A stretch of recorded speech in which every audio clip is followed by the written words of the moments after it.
Hey everybody, Kevin Purcell here with the Theotek podcast number 9. We took a couple of weeks off for Thanksgiving and getting our bearings straight here in December, and so we're getting ready this morning to talk about using digital Bible for Bible reading and devotions. What's the best app? What's the best device? What's the best format? Those kinds of things. And hopefully we'll be joined by a couple of our cohorts, but this morning, to get started, it's just me, Kevin Purcell. I'm the pastor of High Peak Baptist Church and a columnist for Christian Computing Magazine, among other things. And then my good friend Wes Allen is here. Wes, how you doing this morning?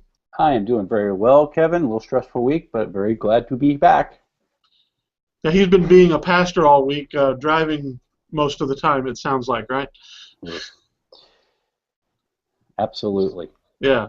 All right. Well, let's go ahead and get right to this. Let me ask you this. First of all, do you use a paper Bible or do you use a digital Bible to do your Bible reading?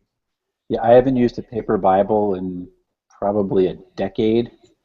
So ever since I got my my first Pocket PC, I got an iPad and I got Olive Tree on it. That was pretty much the end of the paper Bible at that point. You know, I haven't been doing it that long.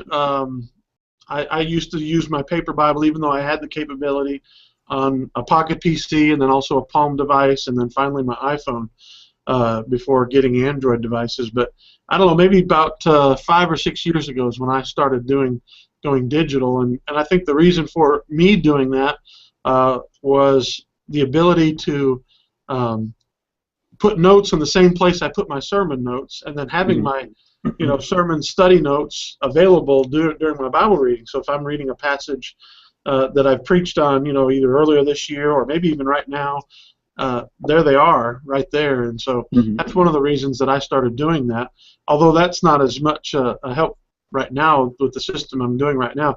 But let me ask you, what device do you use right now to do your daily Bible reading? Typically I use my iPad. I just wake up in the morning and unplug it and open up my reading for the day, and it's good screen, good size, so I don't feel like I'm flipping 400 times. And that was, that's what I use. What app? And I use Olive Tree. I basically have stuck with them through thick and thin since I had my iPad and had a Palm for a while, and I've been with Olive Tree for so long. It's habit now.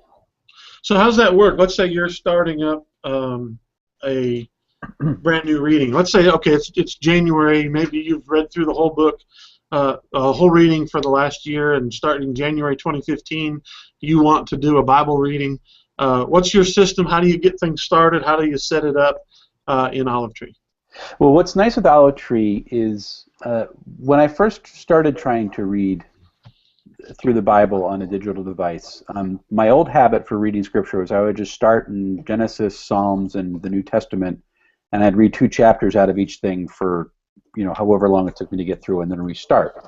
When I got to the digital device, the book ribbon feature is really nice, but it's nowhere near as easy to manage all the book ribbons saying this is devotional throughout the whole thing, and so I kind of it really made my daily reading or just straight read-throughs difficult. What I like about Olive Tree is they've really done a good job in creating different read-through plans. So you're never reading through the Bible the same way twice. And so what I do is I'll just say, like, I end one plan. I just told you I'm due to end my Bible reading plan for this year on December 17th. So I'm currently in the book of Revelation. And when I get done, I'll end that one, and then I'll pick another plan that comes through. And they actually do a pretty good job in like adding plans every now and again. And they do have some plans that users have created that you can select from. So that's what I'll be doing. I'll be choosing what path I want to read through the Bible in the coming year. All right. So do you? I've got my phone here with my iPhone. Is it backwards? No, it looks like it's backwards to me, but it's not. Yeah, that's right. And this is the library. Is that what you do? You just open up one of these Bible reading apps here, or Bible reading books here. I don't use Olive Tree, so that's No, why they I haven't. actually have reading plans. Actually, I think I have the reader on my Mac. So let me open it up here. It's been so long since I've even looked at this, and so that's why I'm absolutely clueless as to how it works. I'm glad LaRose is not here. He'd be depressed. Let's see here. So you go into the little suitcase thing up here at the top, right? Yeah, and there's a thing for reading plans up there. Reading plans. And I All just right, so let's one. say I picked the chronological reading plan here. So then you hit Start Reading Plan there. Yep. That is basically it. And that shows you your first one. So does it sync? Like, let's say if I want to read on my phone sometimes, but I've also got an iPad, and I can pull it up on there as well. Yeah, it'll sync using your Olive Tree account. Here, I'll share my screen if people can see it. Great, go ahead. Can you see my screen? Yeah. Okay, wonderful. So here, this is the Olive Tree's desktop app. I very rarely use this, I have to admit, because I usually use my iPad. But if you see here, there's that suitcase that's the same on all devices, and there's my reading plans. And so right now, I'm just reading. That was an old plan. Reading plan. Oh, I haven't synced in a long time. That's pretty good. Let's sync. Because I haven't synced this device in so long. That's why it looks like I've only read 81 days. But this is the reading plan in progress, and here's all the different reading plans that they have.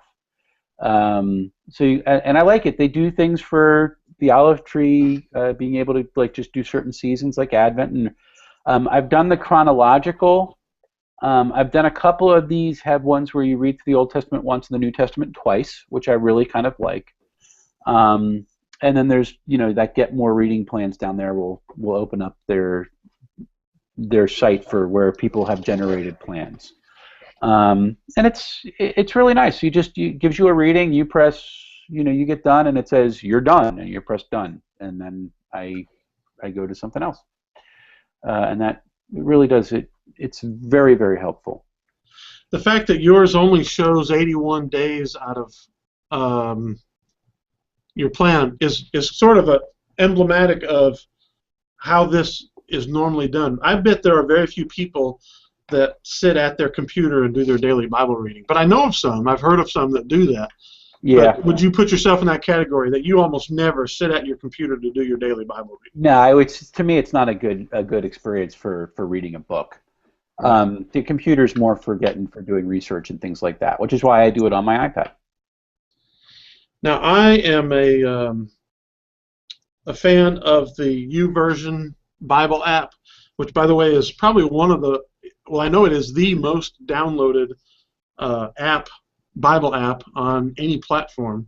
They give it away. It's by Life Church TV. I just read in Bible Study magazine from Logos. I'm kind of way behind in my reading of those issues, but they had interviewed how does it say his last name? Craig Geschel or Greschel or something like that. And it's interesting, that guy he was in a fraternity in college that was about ready to get kicked off campus, and in order to put forth a good PR, they started a Bible study.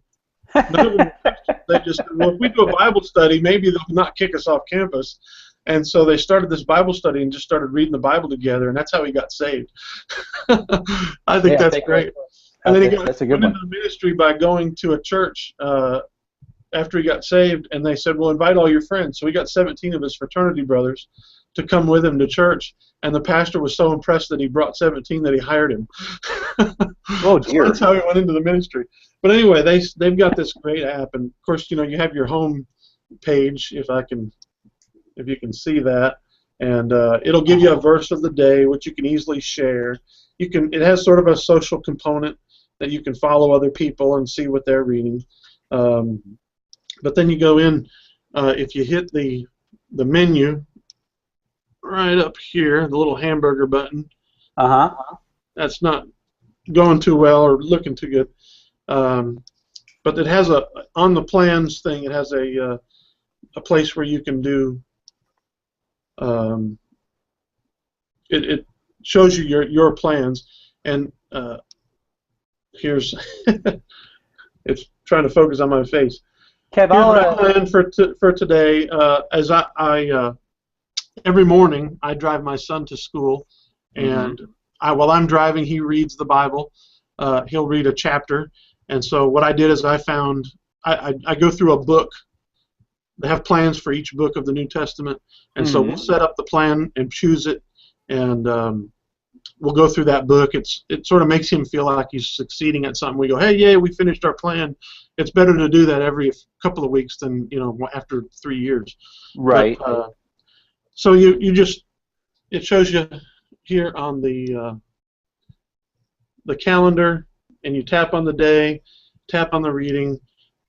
When you finish the reading, it shows it to you, and then down here there'll be an arrow button, and when you're finished with that chapter, you hit it, and it will, when you're done with that day's reading, it gives you a nice little reward saying, yay, good job, you finished your reading for today. So it's kind of a little gaming theory, kind of helping you feel good about reading your Bible for the day.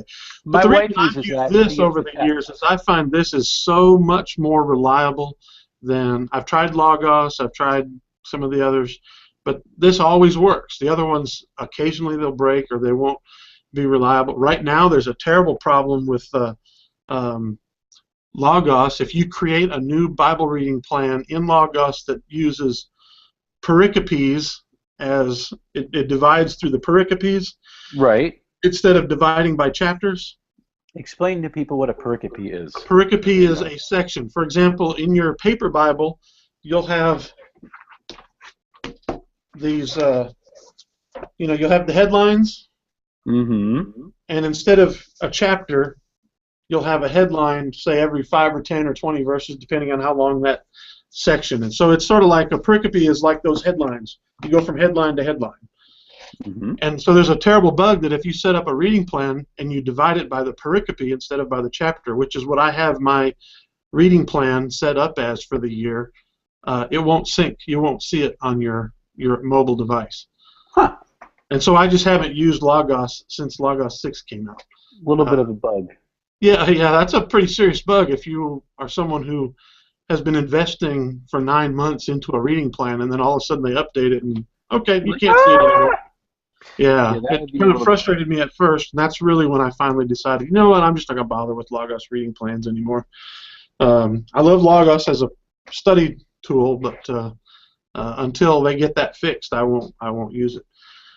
And so I think that's the best for most people. I think that's a great app, and one of the great things about the YouVersion app is a church, if it decides to use that app, then the church can set up their weekly sermons where it will, you come to church and it'll recognize you're at this church, and using the location-based service of the app, and the pastor's sermon and his notes that he has prepared on their website will show up in the app. Right. And then you can also tell people, hey, read this passage before you get here. And so it's a nice way to use it. So a lot of the times I use my iPhone. This is my iPhone 6 Plus that I use. Our family doesn't I'm going to show them the iPad version quick, if that's okay with you. Yeah, go ahead. I have the AirPlay on. Give me a second. Yeah, you've got it set up nice and easy on your Mac. I'm using a Windows computer. Figure out there it is. There we go. So this is the YouVersion app, and Kev, they can get to it on a regular computer just by going to YouVersion. Is it .org? Or no, it's actually just go to Bible.com. Or Bible.com. Okay. And so this is the iPad version, folks, and it's right here, and you can see these are the underlines are typically where people make comments or where there's a social app for it. Oh, you know what? I'm trying to manipulate it on my computer. I keep forgetting that I actually have to touch it. And so the 3-line, if you ever hear someone say a hamburger menu, folks, it's always three lines. It's supposed to look like a hamburger. And there's plans. And you can browse all these wonderful little plans that they have. So family, partial Bible, topical, whole Bible. So typically what I would do is a whole Bible. And you can choose all these wonderful things. And Kev, I might actually try one of these in the coming year. Just to see what it's like. I'll have to retrain my habits in order to do it.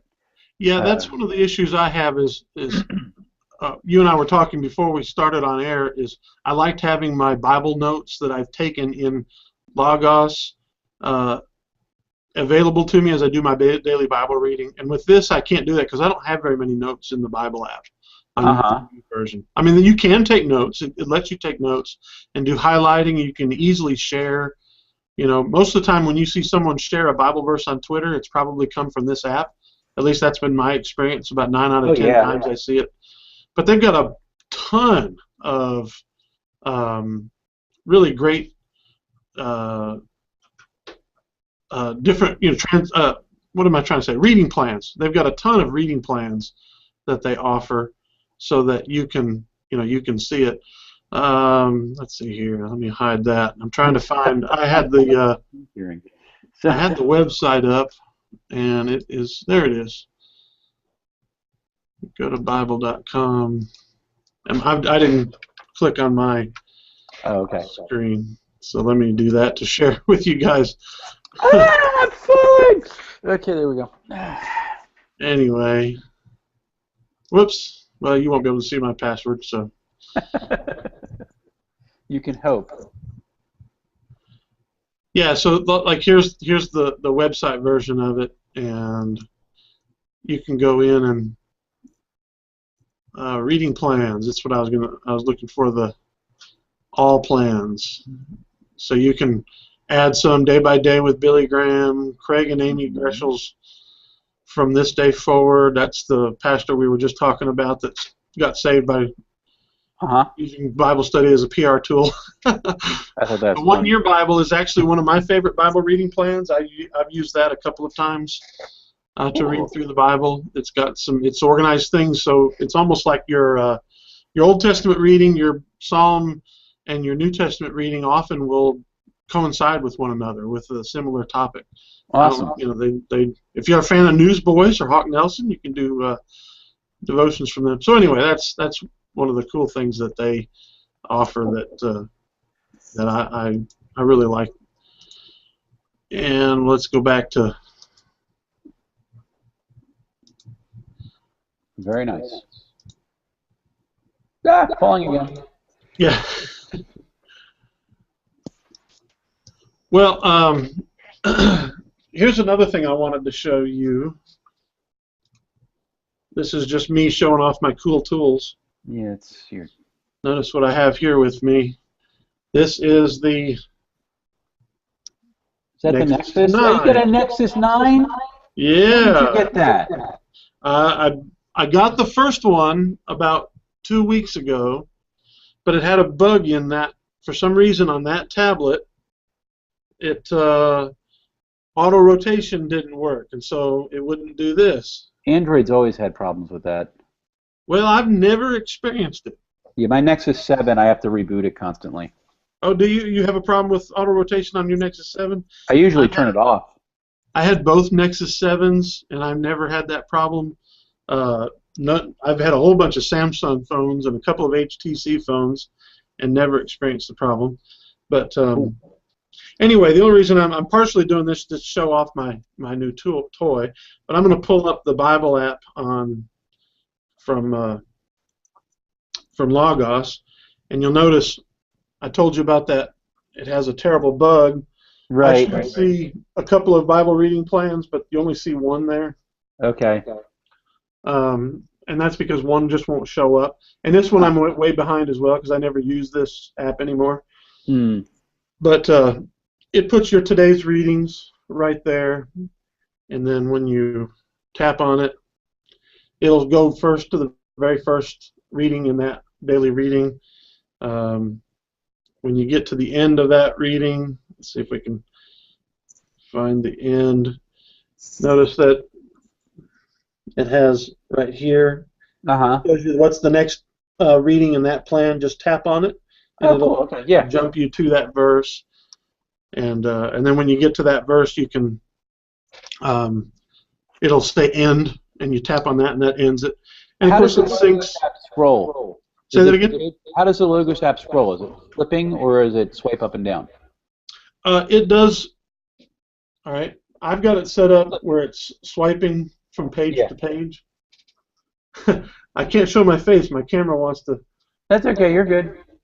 No, I But see. you can also use a two-finger to scroll Do up and both. down. Oh, so you can do both at the same time. Okay. Yeah. Interesting. So it gives you both options. They've Uh, just recently added, I don't know if it's in the Android yet, but I know it's on iPhone. You can go into settings and change it to scroll up and down by default with yeah, words. I don't like that for reading. But I wanted to show you, let me share my screen again. I have open here, hide that. I have open here word search. My favorite Bible study tool, I use Logos most of the time, but I think my second favorite is word search. I use it a lot, and sometimes I write. Just this week, or last week, I think it was, Word Search posted one of my guest columns on their blog on how to do digital original language study in Word Search, even if you don't know, the Greek or Hebrew. So check that out if you go over to the Word Search Bible. It's wordsearchbible.com and find their blog. You'll find it there. But it shows you I haven't actually even opened this. But it'll open up your default devotional. Okay. Here, but they also have an app that you can use on your phone that works fine. But unfortunately, it's not as the word search app is. I show you this to show you some of these. All they basically give you is a book, and it doesn't really sync your progress very well. At least I don't think it does. Again, so I haven't used it a lot. If someone from Word Search was here, they probably are. If anybody who uses Word Search a lot is probably saying, "It's right there, dummy. You go there." But anyway, I haven't. I looked for it and I really couldn't find it. So that's unfortunate that they don't do that. And in Olive Tree, you can open up devotional books and do the same way. That's why I didn't know that they had the syncing devotional. At least they do on Mac. I couldn't find that on. I still don't think that they actually have that on the Windows app. I've never Olive tried the Tree. Windows app, so I don't know. I thought they're supposed to have feature parity, or near feature parity. They don't, to be honest with you, especially between Android and Olive Tree. Really, if LaRosa was here, I would say this too. I don't have any fear in saying it, but Olive Tree has really just kind of dropped the ball lately when it comes to Android development. Their Android app is a little bit behind. To be honest with you, it's really kind of gotten bad. How much behind it is, and that's sad.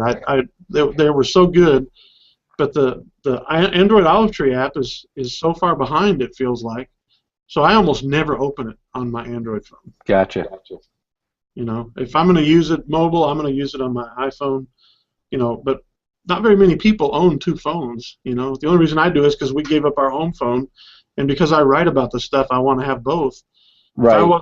If I wasn't a tech blogger, I wouldn't own both. Because it's expensive to have two phone plans. But yeah, that's why I had my Nexus 7 was to play with Android a bit. Yeah. So I'm interested in that 9. I want to know how it is. Well, I'll tell you. Let's. Anything else more about Bible study? I'll talk a little bit more about the Nexus 9 here. Anything more about daily devotional reading on your mobile device? Just do it. Is that it? Well, another thing is you see lots of people are sharing. One of the things I like about the YouVersion app, and I think you can do this in Olive Tree, and I know you can do it in Logos, is you can share tidbits. So let's say you're really inspired by a verse, you can share it on Facebook or on Twitter. It might be a good idea. I never even thought about this. It might be a good idea to have a friend that you trust and say, hey, I want you to do me a favor, follow me on Facebook, and if you don't see me posting a Bible verse every day, then give me a call and ask me, are you still reading your Bible? Use that as kind of you know what I'm talking about, to keep you honest and accountability. That's always fun. I do have to say it was the other one that we haven't mentioned at all is Accordance, which has a reading plan, but it's very rudimentary. It literally is strictly chronological, and it assumes that you start on January 1st and go all the way through. And never miss a day. Never miss a day. And I don't miss a day, but I never start on January January 1st. So it's kind of like, yeah. So they're working on it. They're kind of jumping into. But again, Accordance has always been thought of themselves as a research tool and not a reading tool. So that's kind of where that comes from. And I do have to say that one of the reasons why I've shied away, and it's terrible. I'm really a terrible person. That I've shied away from using the Bible app, the Life Church app, is largely because of that social aspect of the reading. Because I read the comments that people make on verses, and it's like, take the worst comments you can find on Facebook or a newspaper article of folks who have are ideologically driven just to sit there and comment and be obnoxious, from way wacko, everybody who's not a Christian is awful and we should get rid of them, to way wacko atheist and saying, here, I'm going to annoy you in your place where you think you can talk to your imaginary friend in the sky. And they just, for some reason, they all migrate into the comments every now and again. And so you're reading through, and I'm like, I don't want to see this anymore. Yeah, I never read them. I don't know why. I just never look at them. Don't read the comments. Yeah. And I have a pet. Or they're just so simplistic, and that's fine though. I mean, people, as long as people are reading the Bible, that's all that really matters. I mean, that's not all. It's always good. That's not all that really matters, but that's the important thing when it comes to reading the Bible. As long as you're doing it, then you're doing a good thing. So, in fact, I've often talked to people who aren't Christians, and they ask, well, why should I bother reading the Bible? And I say, well, because it's probably one of the most influential books in Western culture. If you want to understand Western culture, you need to understand the story of the Bible.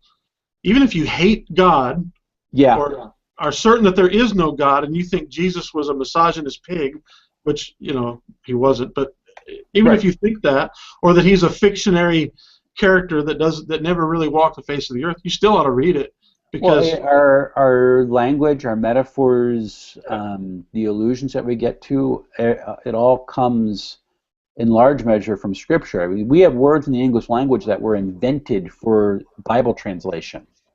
Atonement, scapegoat, beautiful are all words that got invented to translate the Bible, and so these are things that it's good to understand. My mentor when I was in seminary, he actually got called into an English class to teach Bible metaphor, not as a religion class, but as a literature class. And of course, he's a believer, but he's like, what they found is the English teachers found they couldn't understand Shakespeare because they didn't understand the metaphors anymore, and that was part of it's part of who we are. And it was fun. I actually I was looking up the lyrics to a song by Mumford and Sons, "I Will Wait," which is, Mumford and Sons they're not a Christian band, but they make these very strong allusions that are spiritual, that distinctly spring from the Judeo-Christian concepts. Of bowing and being forgiven, and it's like a whole bunch of stuff that comes out of that, and it's fun to read on like every now and again I will delve and read the comments, and you read what people are thinking. They're like, well, there's nothing distinctly Christian about these comments. And you're going, no, like this is coming through, and that's not to say that Mumford and Sons intends to make this great evangelistic song. But they're writing out of the depth of their experience, and because they are steeped in Western culture, when they write from that, it is almost inevitably out of that biblical framework. And so you catch allusions that you miss otherwise. So it's definitely very valuable. Yeah.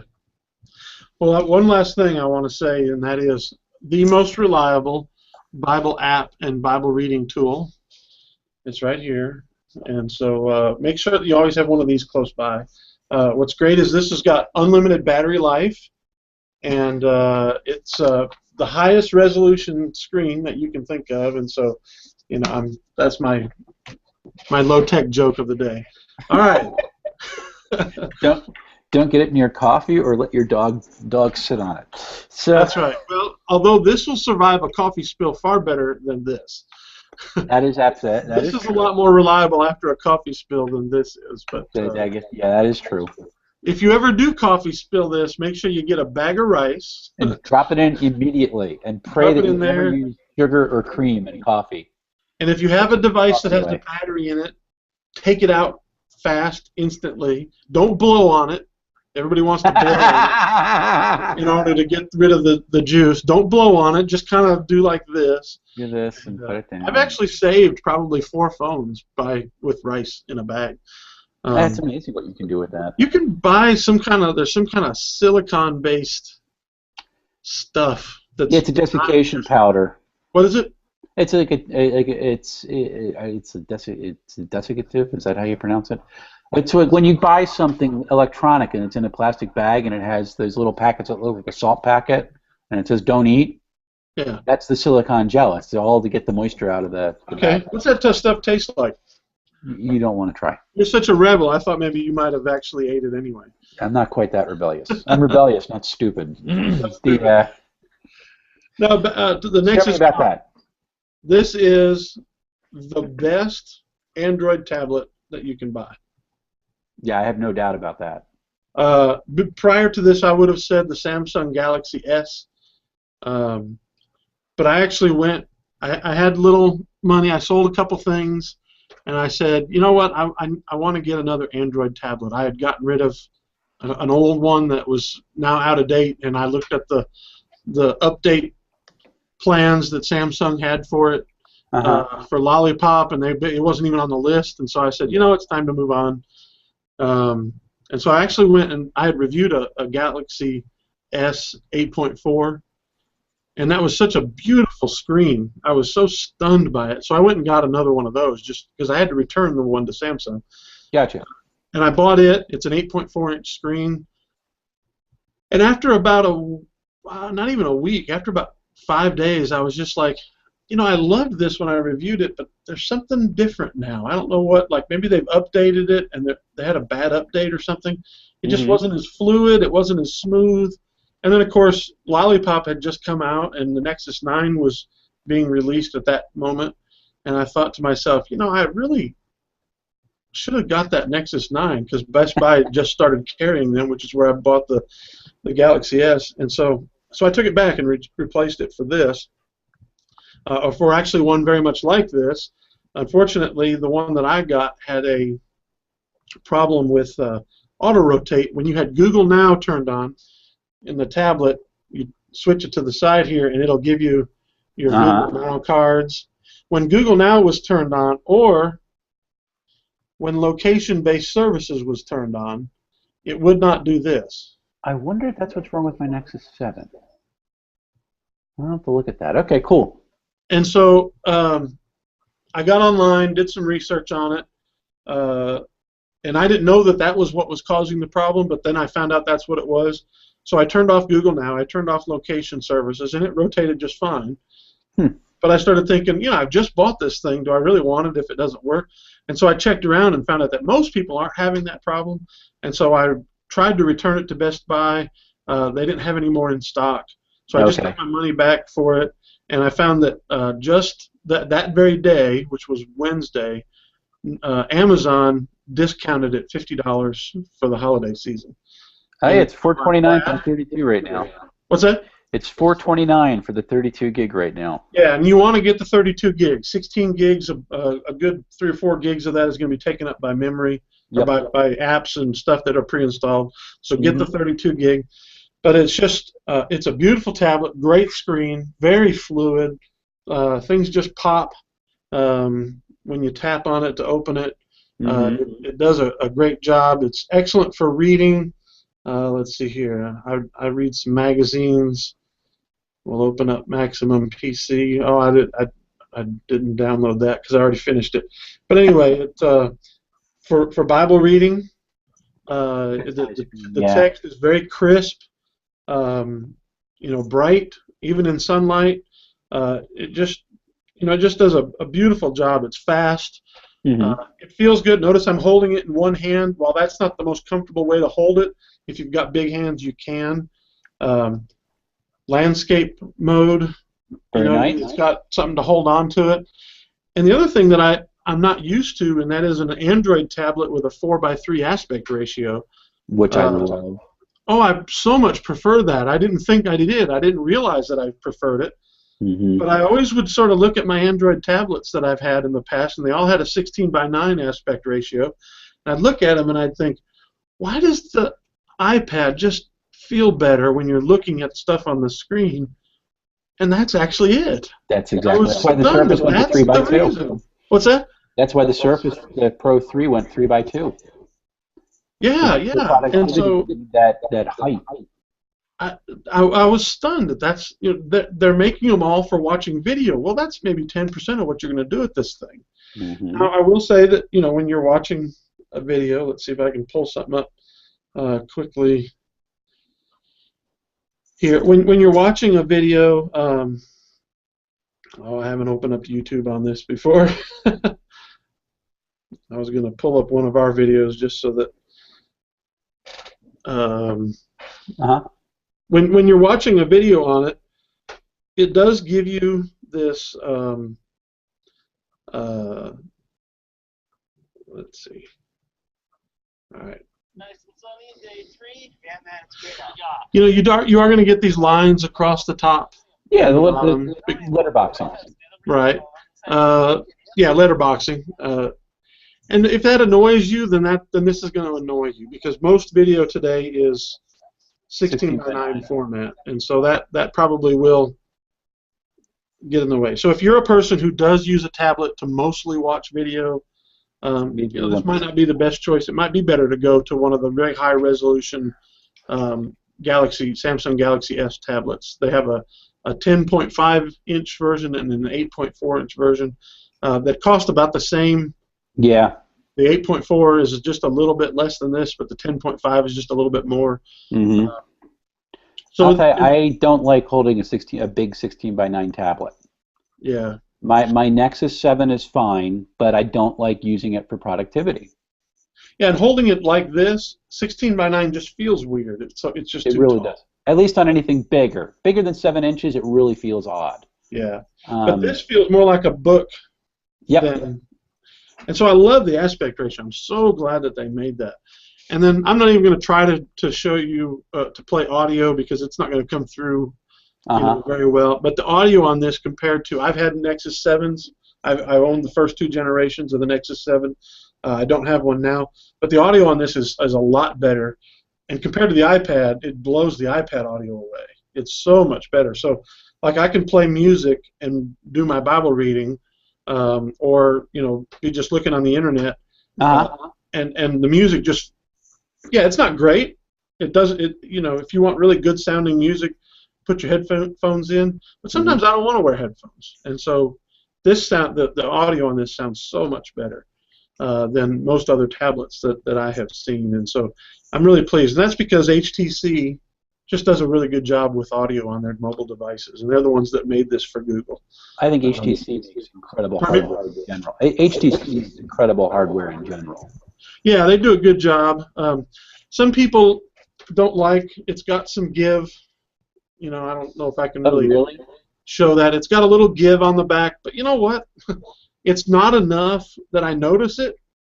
I wouldn't have noticed it if no one had posted videos online talking about it. Is it intentional? I think some people, when they test their stuff, I wonder if it has give on the back. Yeah, it does. Is it intentional? Oh, so I don't want this garbage. It's got give on the back. Well, you know, it doesn't. In real world use. Is that designed for shock protection? Pardon me? Is it an intentional design? You know, I don't know. What's the texture in the background? Is it like a pillow back almost? Is it what? Is it like a pillow back almost? Like, what's the texture? It does have sort of a rounded back to it. Okay. And of course, as you can see there, it's not as thin as, say, the iPad Air. Mm-hmm. But I sort of think thinness, when you get to a certain degree of it, going any thinner is just, you know, it's just bragging. You know what I'm saying? Yeah. It's like, oh, we're thinner than you. Okay, well, you know, the sky in this town's bluer than it is over in that town, but does that really make life better? Engineers showing off. Yeah, that's all it is. So I'm really pleased with it. I think, you know, I instead of returning and getting something else when it had that problem, I replaced it and just ordered one on Amazon, and I loved it so much I went ahead and did Prime and got it next day shipping because I wanted it right away. I was like, oh, I don't want to be without this thing for 2 whole days. Even though I still, I own an iPad and a Surface, but I'm very pleased with it. The Lollipop, that's another thing I haven't even mentioned. Things like the settings. Mm-hmm. That's one of the ways that you see Lollipop. Looks a lot different. If you're not used to Android, maybe this won't matter. But it's beautiful. Yeah, Lollipop looks really good. The keyboard. Let me find something to type into. The Google keyboard is very well spaced and looks good. In certain apps, you get predictive typing. When you type into a URL bar, you don't, obviously, but nice. And if you're a big Google Now user, I don't have a whole lot on my Google Now right now. I'm not sure why that is. Normally, there's a lot more there, but it's useful. Hang on. Okay, Google. Yeah, I love that. Find Theotek podcasts. See, it won't find us because it said find Votech. Okay, Google. Who is Wes Allen? Oh dear. I searched for myself one time on Google and I found out that I died in Georgia 6 months ago. It was really weird. Yeah. No. Okay, Google. Show me the Bible.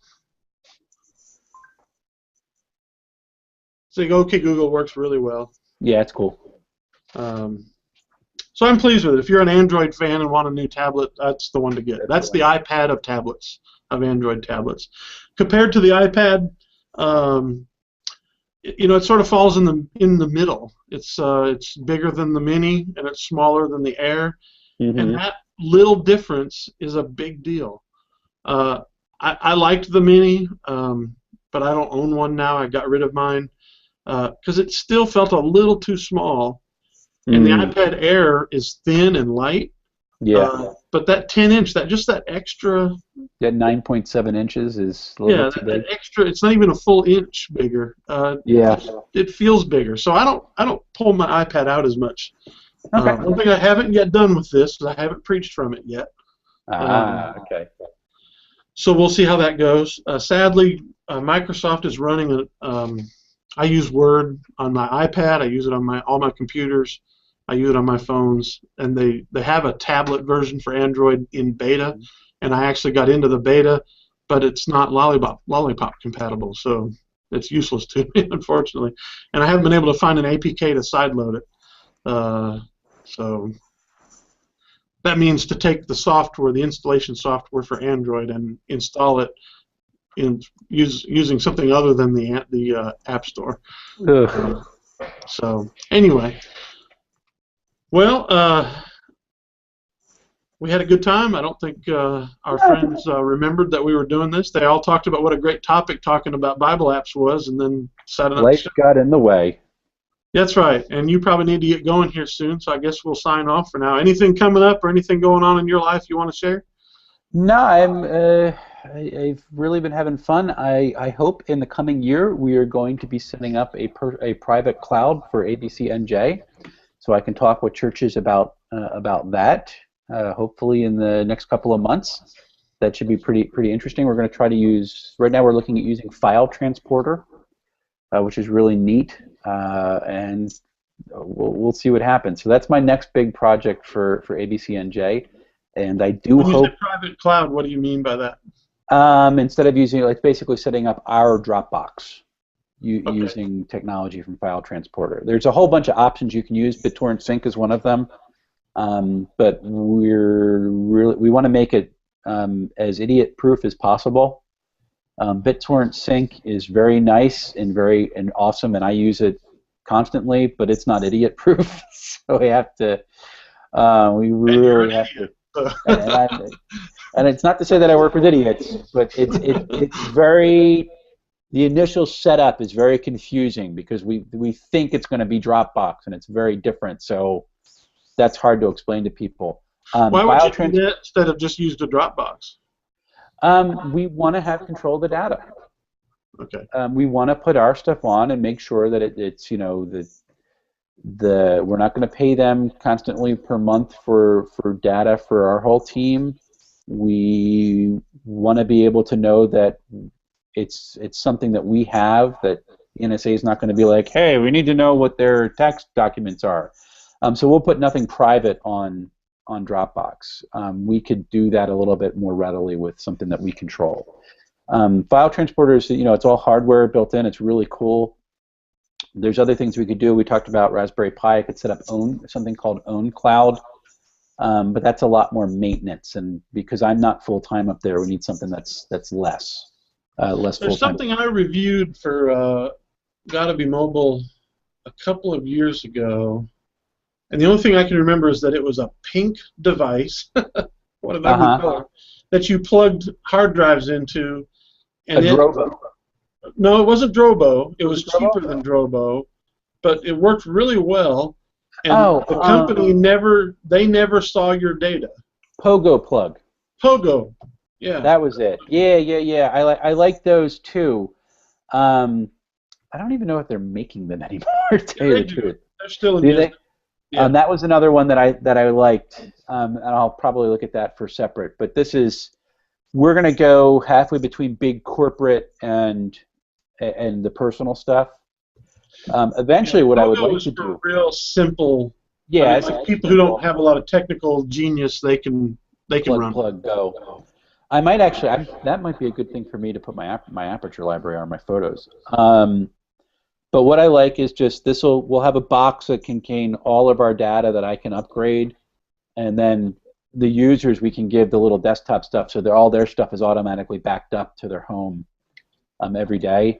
And eventually, what I'd like to do is talk to my denomination about getting one of our big boxes and throwing it in their server closet and saying, plug this in and let us sync our stuff in, so that we have a backup of all of our material. Because right now, it's people are supposed to be backing up, but they're who knows what people actually are. So that'll be fun. I'll have something to talk about in the coming year. Well, that's great. I hopefully that by this time next week I will have set up a Powerline network. My good buddy Wes here just cost me $40, and I'm mad as heck about it, and I'm not going to take it anymore. No, before we got on, he was talking about this. A problem that I've got. We have a part of our building here at the church that doesn't get the wireless very well because there's so many thick walls between the office and it. It's actually really the room is actually really close to where I'm sitting now, but it's got four walls at an angle, and so they feel like they're 10 thick. The wireless thinks they're a 10-foot thick wall, and so he suggested a Powerline adapter, and we went on Amazon before we got on and found one. So I'll maybe next week I'll come and talk about what it's like, how good it is.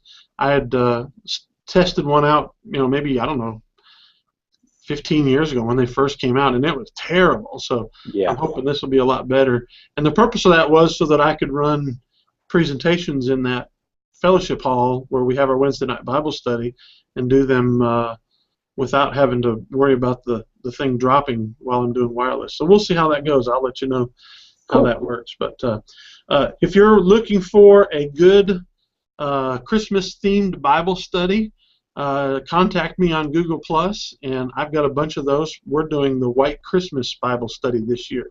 And we had the first one last Wednesday night, and it went really well. I had some people who say to me, I don't really like it when you do these movie Bible studies. Most of the people, we have really good attendance. Like I normally get 20 to 25 on Wednesday nights. We had 65. So most people love it, but I have a small handful that say, I don't really like it when you do these. And a couple of those people came up to me afterwards, oh, I'm so glad you did this one. This is one of my favorite Christmas movies. So if you're looking for that, I'll be more than happy to share that with you. I've got It's a Miracle on 34th Street, It's a Wonderful Life.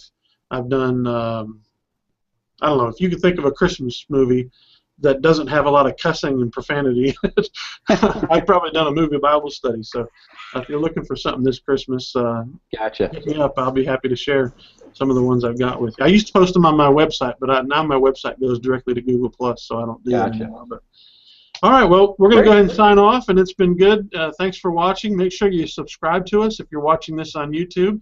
Some of you might be listening to this podcast either through Theotek.com or through Stitcher Radio and iTunes Radio, iTunes podcasts. If you do that, please review us with a positive review so that we can get some promotion there. Share it. Let your friends know about it. Share it on Google Plus and all those good kind of places. We'd love to get the word out about this. We do this for fun, but we'd also love to have a nice group of people who are involved, and let us know what you'd like us to talk about. Maybe there's something related to church or Bible tech that you'd like to hear about, and we'd be happy to do that. We might even invite you to come on the show and talk to us about it. We've done that in the past. Wes, it's great to see you. Good talking with you.